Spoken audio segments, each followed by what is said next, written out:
Welcome to We Use Our Powers for Good. We're Dory and Meg, two sisters, 10 years apart, using our powers for good.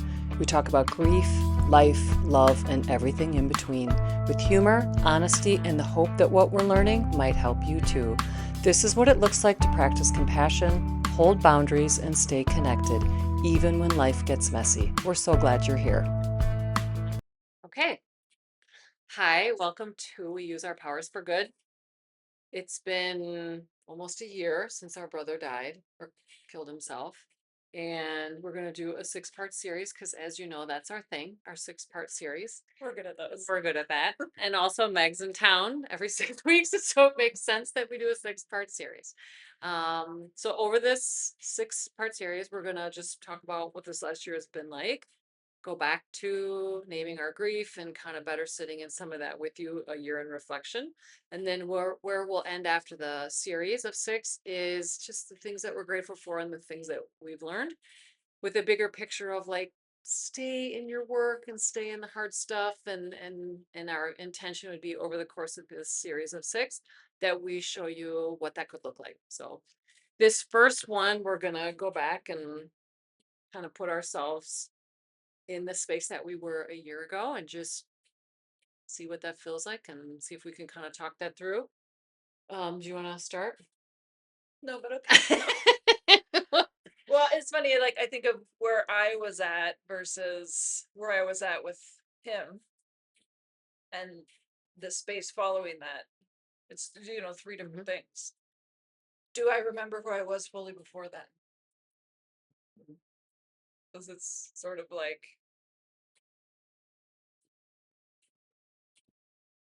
this is who I am now. Right. So pretty resilient, as I guess someone told me recently, which that's not something I ever say to describe myself. Would you say that now? No. Why not? I don't know. It's just not something I would use to describe myself. It's Just hold on. So try it on. sure resilient. Say, I'm resilient. I'm resilient. But walking back to my experience with him, because it's so heavy for me because we were around the clock with each other for those weeks leading up to it. And I knew it was coming. And I think about that knowing it was coming. And this year, there's been so much suicide in my world. And I'm just like, what is this divine knowledge that I'm being surrounded by suicide right now? You know? And really separating myself from that story because that's not my story. Right. But it's here, it's here, it's here.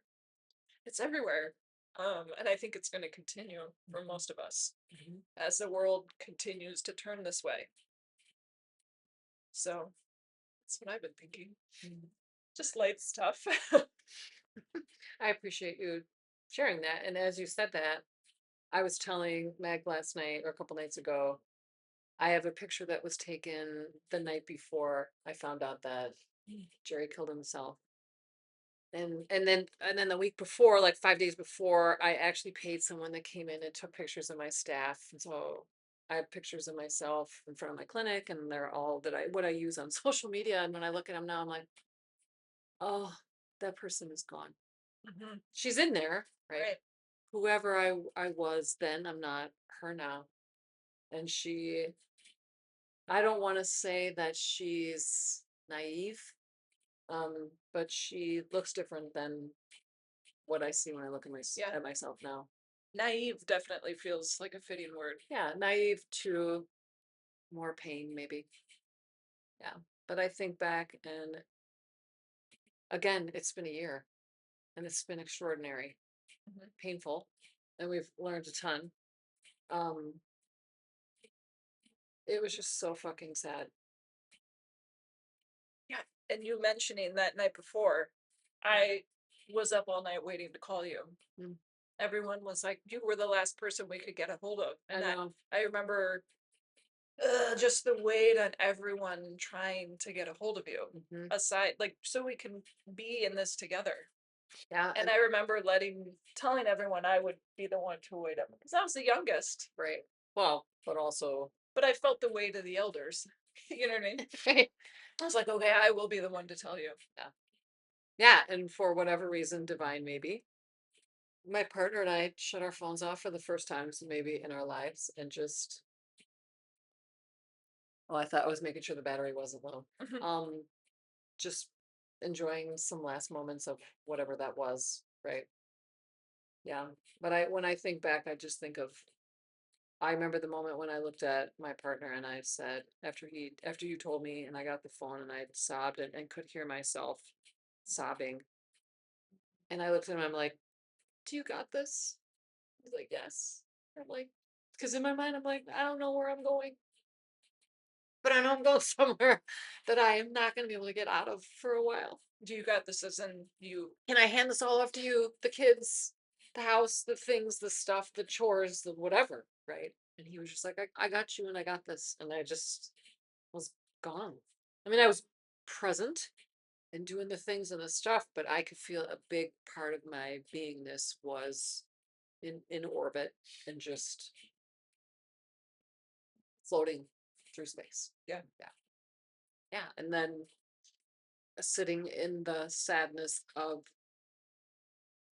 we grew up in the same house and being aware of what his reality looked like and all the little micro choices that we make throughout our lives and that we landed in two completely different places in our lives just felt treacherous. Mhm. Um, and then also observing my little family, my pod, my kids, and my partner, and observing his life and his pod. I just had so much sadness about that. Yeah. It's just so much sadness. What's interesting though, thinking about it a year later, because I had done enough work and was in touch enough with myself, I didn't feel like, oh, I'm gonna leave. I'm gonna like just go drink or I'm just gonna go. Right. It was just I just knew that I didn't know what I needed and I didn't know, but versus like I didn't go drink a ton and I didn't go bury myself and stuff. So I'm really grateful that that is not a tool. Yeah. That's not a tool that I go to. Yeah. And maybe is that it was so big that that wasn't even an option, maybe. I remember because it's so like when I think of it, I think of the knowing before it happened and all the things I did when I knew that last conversation we had. I was like, I think he's gonna go do this. Yeah. And that all these things I did that day she called for 5 hours, I prepared the rest of my week, Mm, knowing that that's what had happened. yeah. And that myself after this had to do these things still with work, Yeah. but I needed that support from former self. Yeah. Just that, Yeah. and I'm now constantly. I don't know how to describe it other than like current Meg knows how to support future Meg Yeah. really well. We're like it's almost like a intuitive, without knowing. Yeah, Yeah. and when I found out that already felt like the weight was lifted Mm, because I was in that dark spiral with him. waiting. Yeah, Yeah. and that darkness and that weight and that toxic being was seeping into my being Yeah. like this E.T. Elliott Yeah. Yeah. I remember you codependence. saying that. Yeah. And then I watched it spiral into all of you after you passed. But it also like not just codependent though. There was a movie, it's called Venom, I think. And essentially, hang on here. It's like this extraterrestrial and he's like a liquid.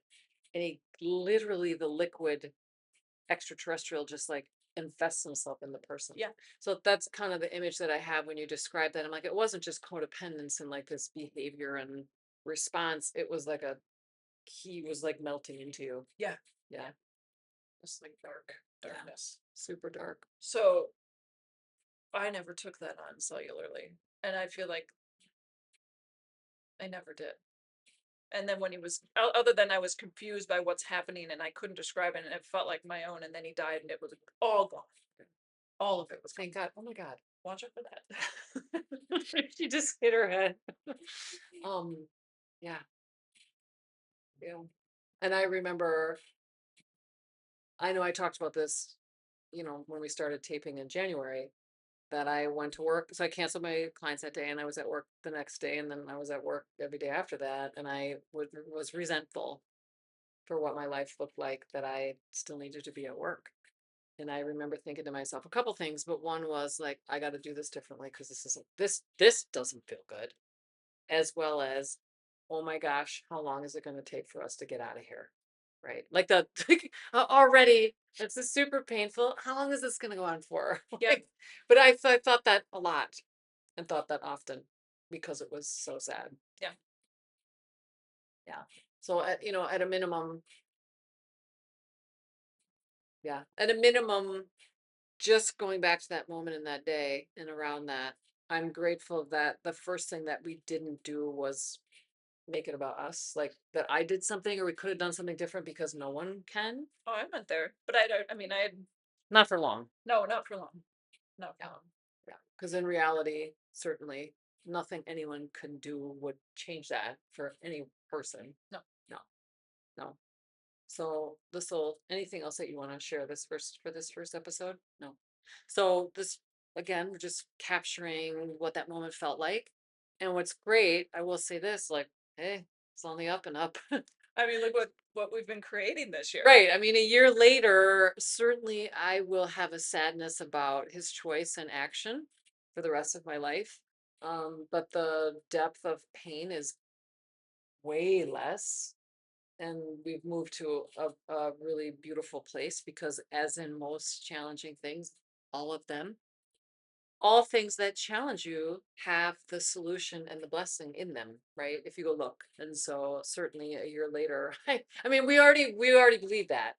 Right. But a year later, we can see that clearly now. So we'll certainly circle back to that over the next 5 episodes. But thank you for joining us today, and we'll see you next time. Bye. This is what healing can look like together, with tools, laughter, and love. If this conversation meant something to you, share it with someone who could use it. And if you want more of what real connection sounds like, hit subscribe and come along. Thanks for joining us on We Use Our Powers for Good.